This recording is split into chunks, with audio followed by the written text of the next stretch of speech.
The Book Lover is about a struggling bookseller who has a store right here in Warwick called The Book Lover.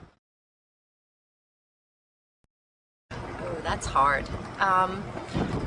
Honestly, I think I have to say it's Ruth, my bookseller. Even though I'm a writer and Lucy, the author in the book, is a little bit following a journey I took. Lucy is not me. Her story is different, but her writing journey is similar.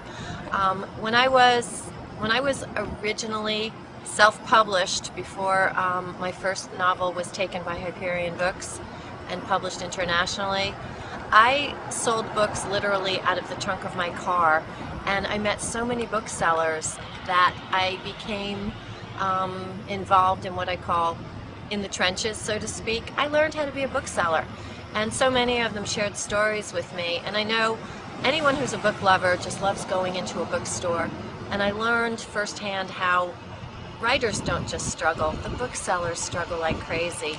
And I decided I wanted to tell this story, and as it grew, Ruth grew, and I think everyone who's read it so far has fallen in love with Ruth and her store.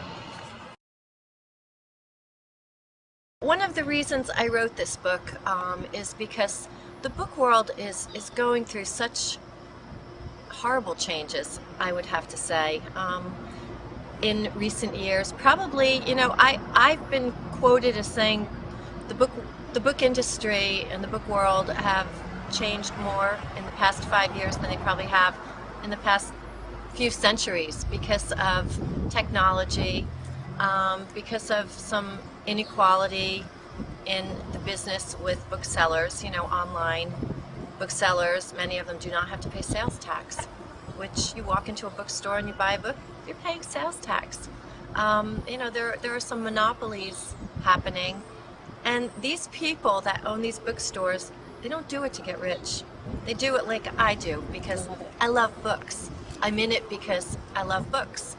And I really wanted to build an awareness, but my original intent was to show how a book starts in a writer's mind and goes through that magical process, to become a book, to get into a bookseller's hands, and to end up on a store shelf and into their hands.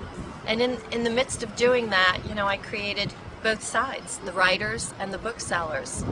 And the fact that this bookstore here went out of business is it's sad. It's really sad. People need to know that if they love books, if they like going in their local bookstore, they might spend $1 more.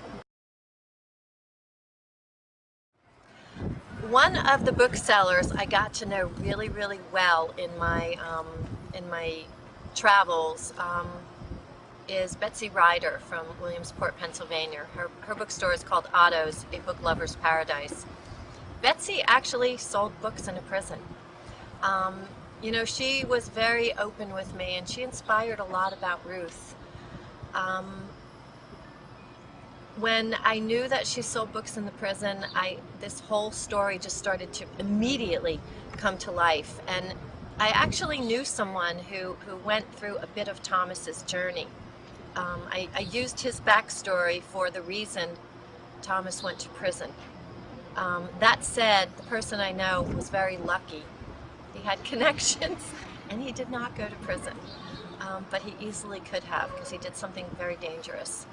So I know for a fact, because I know people who have done things that are not so good, and who really do grow from that experience, who realize that they've hurt people, hurt their families, hurt themselves.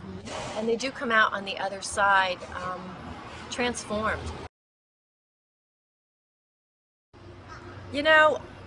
This is beautiful, I have to say. When you get the book and it's a real book and there's this amazing cover, because I have to say, this is the first cover I absolutely love. I'm gaga about this cover. That's a sweet moment.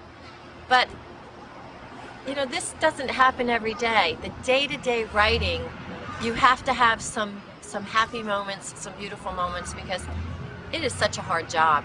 And I have to say, when I write something that clicks, either it's a description of a place, like there's a scene where I write about Colin coming out of the lake, and when I wrote that scene, I have to tell you, I was happy. You know, I felt like I nailed this scene, that I wrote something beautiful because I love words, I love language, and when that happens, it's like, yeah, this is why you do it. Not really for this. This is what eventually happens, but it's the writing that keeps you going.